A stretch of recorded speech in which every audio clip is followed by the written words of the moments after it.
अस्सलाम वालेकुम एवरीवन। उम्मीद करती हूँ कि आप सब लोग खैरियत से होंगे। तो जैसा कि आप लोग देख रहे हैं कि हम क्लास 11 उर्दू की न्यू बुक, मेरे पास काफ़ी सारे बच्चों के कमेंट्स आ रहे थे कि मैम क्या करना है, सवाल जवाब करने नहीं जैसे 9th 10th में करने थे, तो इस वक्त करना क्या है। तो इस वीडियो में मैं आप लोगों को सिखाऊंगी कि हम नज़म की तशरीह कैसे करते हैं, गज़ल की तशरीह कैसे करते हैं, नसर पारे की तशरीह कैसे करते हैं, या फिर जैसे उर्दू भी में तलखीस निगारी मुकालमा या दरखास्त कैसे करनी है, क्या चीज़ करनी है। तो इस वीडियो में मैं आप लोगों को सब कुछ बताने वाली, बिल्कुल बेफिक्र हो जाएं। इस सब उर्दू तो बहुत ज़्यादा आसान होती है, बस थोड़ी-सी कन्फ्यूजन है आप लोगों को जो मैं दूर कर दूँगी।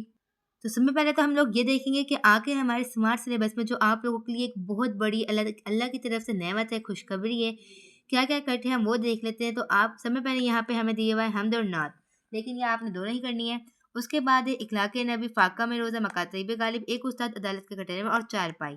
चारपाई को आपने कट कर देना है और पाकिस्तान बन गया नया कानून, दहलीज़, तारीख़ का कफ़न, पाकिस्तानी ज़बानें और उनका बाहिमी रिश्ता। ये भी कट है, यानी कि यहाँ पे पाकिस्तानी ज़बानें और उनका बाहिमी रिश्ता और चारपाई कट है। ए वादी लुलाब, ओदेस से आने वाले बता, आज़ादी, इखलास और खड़ा डिनर। वैसे तो देखा जाए तो खड़ा डिनर कोई खास नहीं थी, लेकिन यहाँ पे ये कट है, अच्छी बात है। पत्ता पत्ता बूटा बूटा हाल हमारा जाने हैं, ये कैंसिल है। बाकी ये सारी करनी है, सर में सौदा भी नहीं, दिल में तमन्ना भी नहीं। बेचैन बहुत फिरना, घबराए हुए रहना, सिलसिले तोड़ गया वो सभी जाते जाते। बात बात खिलने से पहले का इशारा देखना, ये आपने करना है। यानी कि टोटल 22 थे, लेकिन इस दफ़ा अब आपके पास हो जाएंगे 18। एक नज़म कटी है, एक गज़ल कटी है और 2 चैप्टर्स कटे हैं। तो बगैर वक़्त ज़ाया किए आगे चलते हैं सब में पहले अपनी हम्द की तरफ कि हमें हम्द के अंदर क्या करना है। आप लोगों को मैं मुसन्निफ़, शायर, इन लोगों का तारुफ़ भी कराती चलूँगी। इससे ज़्यादा आसान हो जाएगा क्योंकि उर्दू में आपने एमसीक्यूज़ में अच्छे नंबर लेने हैं और चीज़ों में भी अच्छे नंबर लेने हैं। इसमें सवाल जवाब तो है नहीं जो आप लोगों को याद करने पड़ेंगे। खुलासा वग़ैरह होगा, आप लोगों को वो भी अच्छे से याद करना होगा। तो सबसे पहले हम लोग आ चुके हैं हम्द। हम्द एक ऐसी नज़म को कहते हैं जिसमें अल्लाह ताला की तारीफ़ बयान की जाए। और सब में अच्छी बात तो यही है कि हमारी उर्दू की जो पाकिस्तानी की जो किताब है, जो कोर्स है उर्दू का, वो हमसे ही शुरू होती है। ये बहुत ही ज़्यादा अच्छी बात है। तो ये कहाँ से लिखी गई? कायनात हफ़ीज़ ताइब से लिखी गई, यानी इसकी शायर का नाम है हफ़ीज़ ताइब, जिनका असल नाम अब्दुल हफ़ीज़ मिन्हास है। अब्दुल हफ़ीज़ मिन्हास उनका असल नाम है। हफ़ीज़ ताइब जो है ना, वो अपने कलमी नाम की वजह से बहुत ज़्यादा मारूफ़ है। इस वजह से लोग उनका असल नाम भूल गए। यानी कि उन्होंने जो अपनी शायरी ज़िंदगी में जो उनका असल नाम जो लोग पहचानते हैं, हफ़ीज़ ताइब के नाम से लोग ज़्यादा जानते हैं। हालाँकि ये उनका कलमी नाम है, इनका असल नाम अब्दुल हफ़ीज़ मिन्हास है। ये चीज़ें आप लोगों ने अच्छी तरह याद करनी है। शायर के मुतालिक आपने हर चीज़ याद करनी है, क्योंकि अक्सर एमसीक्यूज़ यहीं से आते हैं। हुँ। स्टार्ट। हफ़ीज़ ताइब इनका कलमी नाम है, इनका असल नाम अब्दुल हफ़ीज़ मिन्हास है। ये 1931 में पैदा हुए और 2004 में इंतकाल कर गए।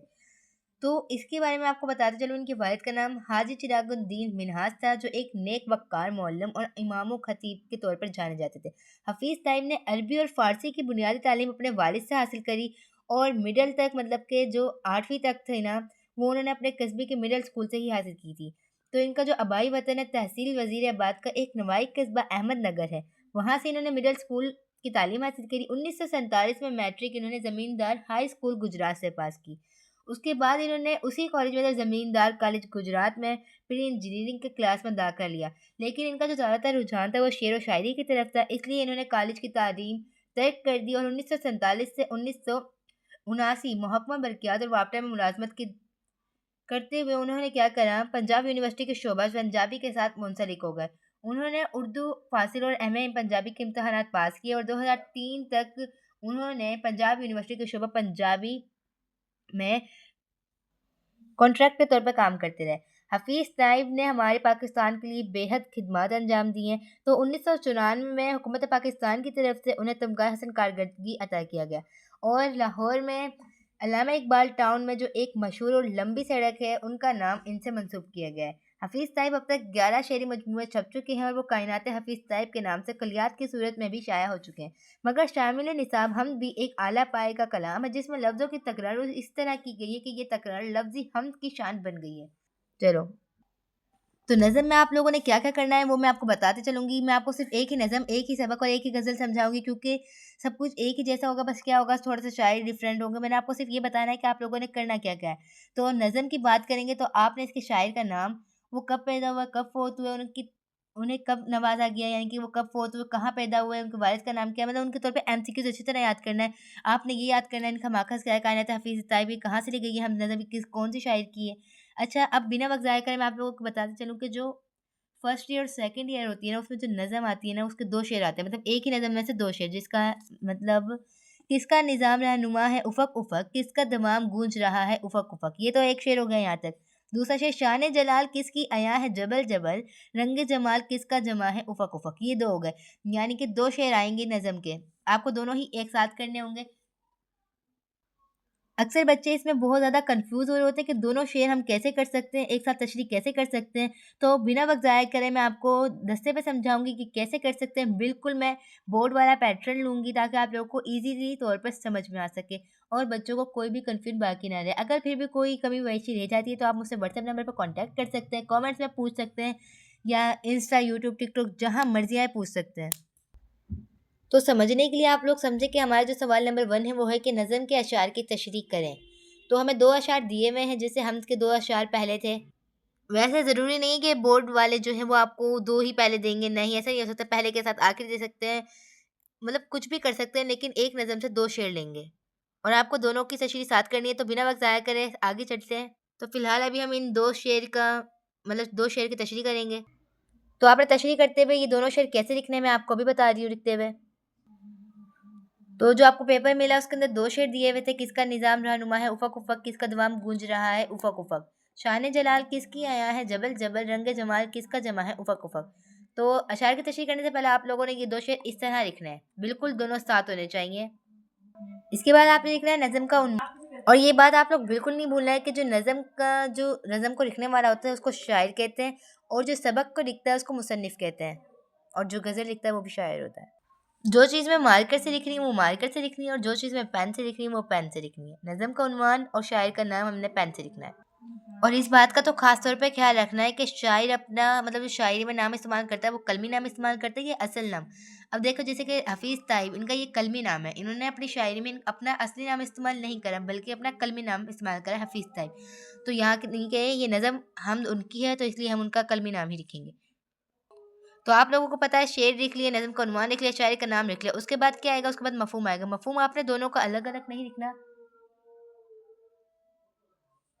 बल्कि चारों का मतलब दोनों शेरों का एक साथ लिखना है। तो यहाँ पे आपने इन दोनों का मफ़हूम लिखना है। मफ़हूम तकरीबन 5 से 6 या 4 से 5 लाइनों का होना चाहिए। तो अब मफ़हूम क्या होता है वो आपको मैं बताती चलूँ। जैसे कि ये 2 शेर लिखे हैं। मफ़हूम ये होता है यानी कि इन दोनों शेरों के अंदर जो बात की गई, जो शायर ने इसके अंदर बात लिखी, वो यहाँ पर मुख्तसरन बयान करना। जैसे कि किसका निज़ाम रहनुमा है उफ़क़ उफ़क़, किसका दमाम गूँज रहा है उफ़क़ उफ़क़। यानी इसमें हमारे जो शायर हैं हफ़ीज़ ताई वो कह रहे हैं कि अल्लाह ताला का वज़ा करदा निज़ाम, यानी कि जो अल्लाह ताला ने निज़ाम बनाया वो पूरी दुनिया की रहनुमाई कर रहा है और उसकी अब्दियत का डंगा या चर्चा पूरी दुनिया में गूंज रहा है। शान जलाल किसकी आया है जबल जबल, रंग जमाल किसका जमा है उफ़क़ उफ़क़। यानी कि इस शेर में हमारे जो शायर हैं वो एक सवाल की तरह पूछ रहे हैं कि ये जो चाँद सितारे हैं, चाँद का घटना, सूरज का आना, ये कौन चला रहा है? ये इस दुनिया का निज़ाम कौन चला रहा है? किसका रंग है जो इस दुनिया पे छाया हुआ है? तो ये मफ़हूम है, ये आप लोगों ने यहाँ से लिखना है। 5 4 से 5 लाइनों का हो जाए, 5 से 6 लाइनों का हो जाए बस। फिर उसके बाद आपने तशरीह करनी है। तशरीह के अंदर आपने कोटेशन ज़रूर देनी है, जैसे कि शेर वगैरह बिल्कुल सही होनी चाहिए, उससे आपको अच्छे नंबर मिलेंगे। दोनों शेर की तशरीह और मफ़हूम आपने बिल्कुल ही साथ लिखना है। अब आप समझिए यहाँ तक हमारा मफ़हूम पूरा हो गया, आगे तशरीह करेंगे। तो आगे चलेंगे तशरीह की तरफ कि दोनों शेर की तशरीह कैसे करेंगे। अब हम तब तशरीह करने जा रहे हैं, यानी कि तशरीह किसको कहते हैं, मतलब अगर यहाँ पे एक शेर लिखा था जैसे किसका निज़ाम रहनुमा है उफ़क़ उफ़क़, किसका तमाम गूंज रहा है उफ़क़ उफ़क़। अब हमने इसको तफसीली यहाँ पे बयान कर देंगे कि शायर क्या कहना चाहता है, शायर इस बात में क्या राज छुपा हुआ है, ये सब कुछ हम यहाँ पे बयान कर देंगे। अब जैसे कि पीछे हमने यहाँ पे लिखे थे 2 शेर, अब आप पहले शेर की तशरीह कर रहे हैं, है ना? ये आपकी तशरीह जो है ना यहाँ तक मतलब एज़्यूम करें यहाँ तक कंप्लीट हो गई पहले शेर की। मतलब इससे ज़्यादा ही लिखनी है, लेकिन आप अभी एज़्यूम करें कि यहाँ तक एक शेर की हो गई। अब आप यहाँ से क्या करेंगे, दूसरे शेर की लिखेंगे, है ना?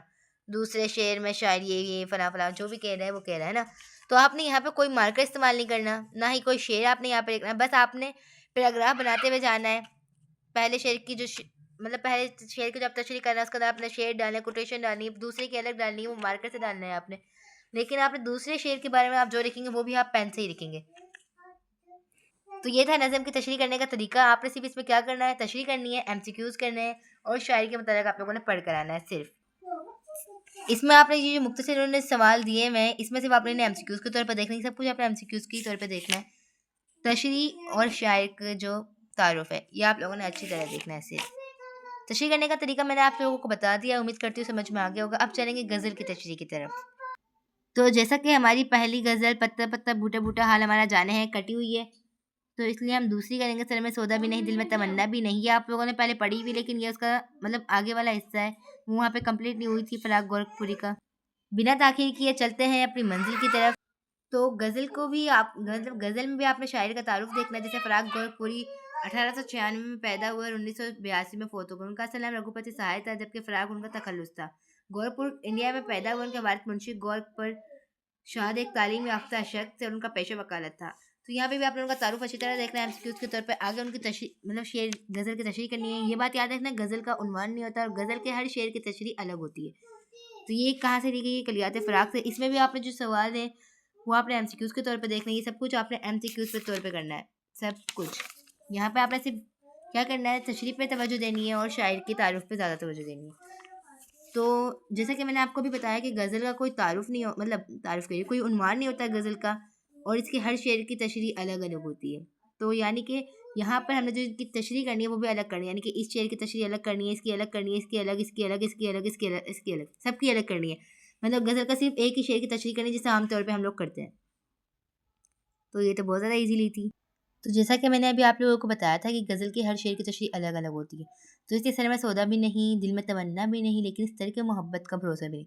शायर का नाम फराग गोरखपुरी है। फिर आपने मफ़हूम लिखना, 2-3 लाइनों का, फिर तशरीह कर देनी है। ओके, अगर उसने दूसरा शेर हमें दिया हुआ है, जैसे कि एक मुद्दत से तेरी याद भी ना आई हमें और हम भूल गए हो तुझे ऐसा भी नहीं। इसकी तशरीह आपने अलग करनी है, कि आपने इसके अंदर शायर का नाम भी अलग लिखना है, मफ़हूम भी अलग लिखना है, तशरीह भी अलग करनी है।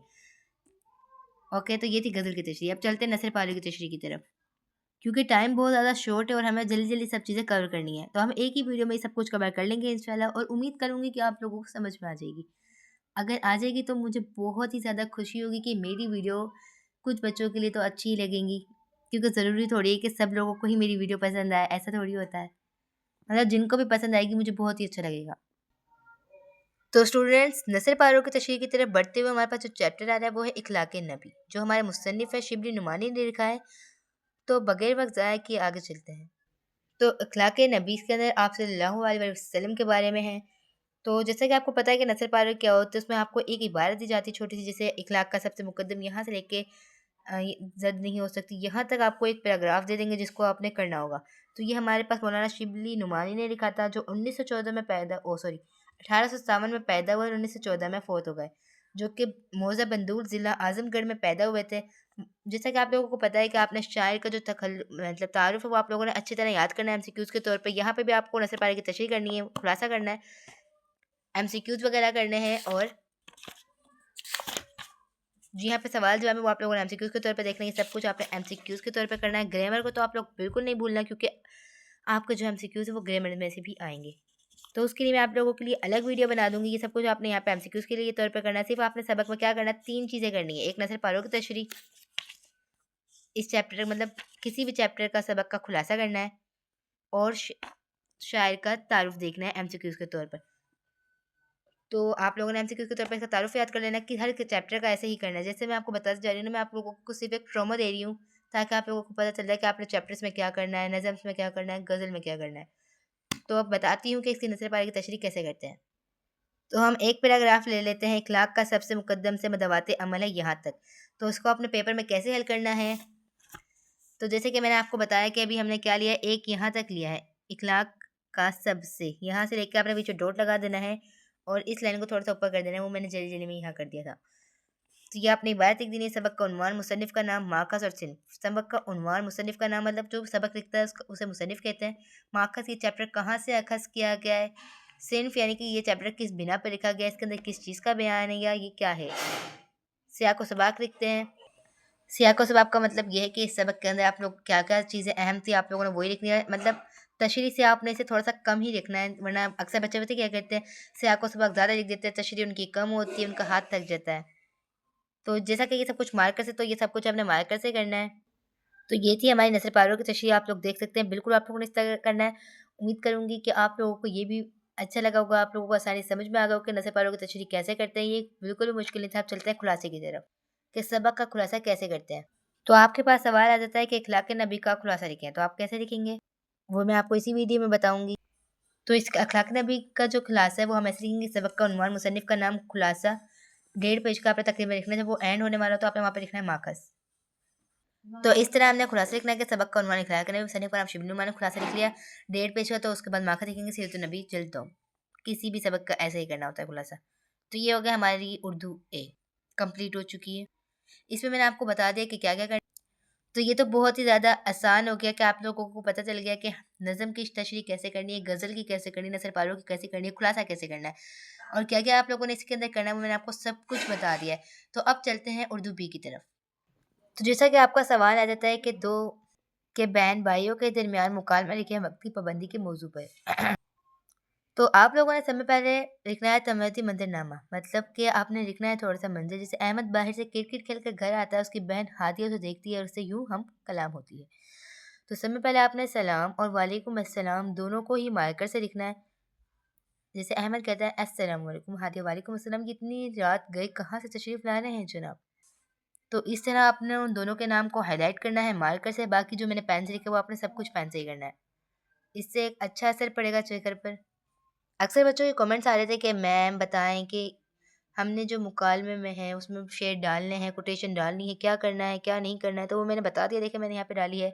जैसे शेर की ना करे जिसने शेदाए वक्त और उस्ताद की, ताउमर रोता रहा देखा ना कभी रोज़े ईद, सेहतमंद जिस्म ही सेहतमंद दिमाग पैदा करता है।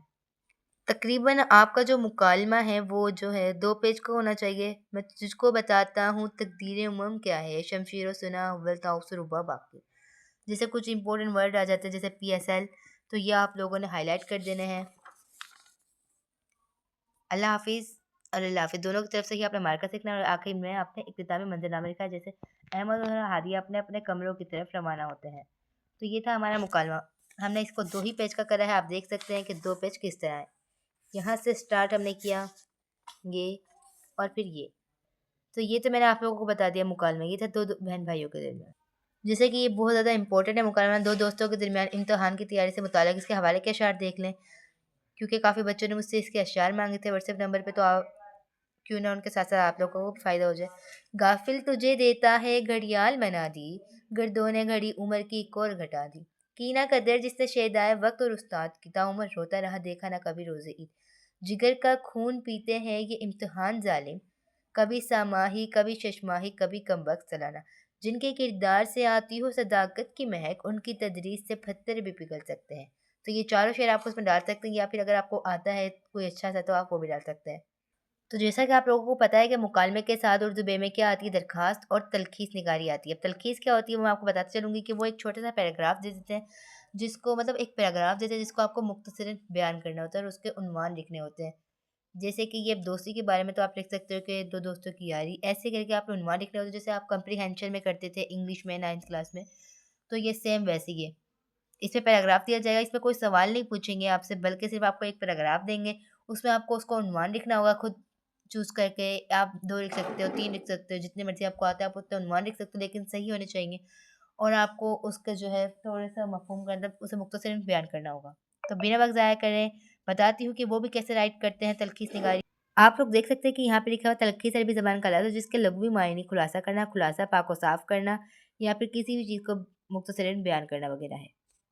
तो जैसा कि आप लोग देख सकते हैं कि यहाँ पे एक इबारत दी हुई है, हमें एक पैराग्राफ दिया हुआ है। जैसे इखलाक के लिहाज से बिला ज़रूरत किसी के आगे हाथ फैलाना और भीख मांगना निहायत बुरा फ़ेल है। यहाँ से लेकर कि आखिर हमारा माशरा किस तरफ को जा रहा है, यहाँ तक। अब ये पैराग्राफ तो आप लोग खुद ही पढ़ लें। अब हमने यहाँ पे क्या करना है, ये आपको पैराग्राफ बोर्ड वाले खुद देंगे, पेपर टीचर्स वगैरह आपको खुद देती हैं। आप लोगों ने क्या करना होता है, आपने इसका उन्वान लिखना होता है, तलख़ीस लिखनी होती है। जैसे उन्वान गदागरी एक समाजी मसला है सॉरी। तलख़ीस गदागरी जैसा बुरा फ़ेल पेशी की सूरत इख्तियार करके मतलब आप लोग खुलासा करना है, यहाँ पे आपको उसको मुख्तसर करना है। तो जैसा कि अब उन्होंने हमें पैराग्राफ तो दे दिया था, उसकी तलख़ीस कैसे करेंगे, तो आपने सबसे पहले क्या करना है, यहाँ से इबारत लिखनी है। हम देखते हैं कि और ऐसे ही आपने ऐसे कर देना है। फिर उसके बाद लिखना है तलख़ीस शुदा इबारत। क्या करना है, तलख़ीस शुदा इबारत। आपने यहाँ पे उसको थोड़ा-सा खुलासा कर देना है। और फिर मुनासिब-उल-मुनासिब जितना आपको अच्छा लगे, जैसे 2 कौमें, कौमों की तरक्की और तनज़्ज़ुल, कौमों का अरूज व ज़वाल। तो ये था तलखीस निगारी। उम्मीद करती हूँ ये भी आप लोगों को अच्छी तरह में समझ में आ गया होगा। अब चलते हैं दरख्वास्त की तरफ। तो जैसा कि यहाँ पे दरख्वास्त, जमात के कमरे में रोशनी के इंतज़ाम के लिए दरख्वास्त। तो सबसे पहले आपने लिखना है बाखिदमत जनाब principal government graduate college Kanpur. आप जैसे कुछ भी लिख सकते हैं, जैसे बाखिदमत जनाब प्रिंसिपल साहब गवर्नमेंट कॉलेज लाहौर। मौजू की जगह आप उन्वान सीख सकते हैं कि आपने यहाँ पे बताना कि ये किस बारे में, जैसे जमात के कमरे में रोशनी का इंतजाम करने की दरख्वास्त। तो आप लोगों ने करना है जनाब आली, गुजारिश है कि हमारी जमात यहाँ से लेकर आपने एंटर कर देना, आपकी नवाजिश होगी। फिर आपने लिखना दरख्वास्त गुजार तलबा जमात साल दो। यहाँ पे आपने तारीख बता देनी है। दरख्वास्त तो तकरीबन सबको ही आती होगी, इसमें कोई ज़्यादा प्रॉब्लम की बात नहीं थी।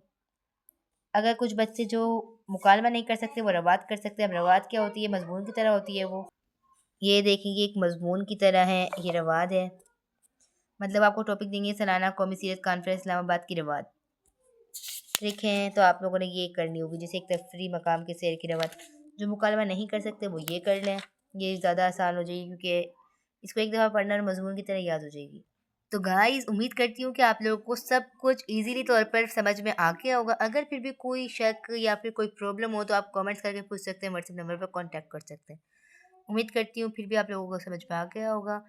तो अब रह गई है उर्दू की ग्रामर, जो मैं आपको अगली वीडियो में समझाऊंगी। उम्मीद फिर मिलेंगे इंशाल्लाह। अल्लाह हाफिज़।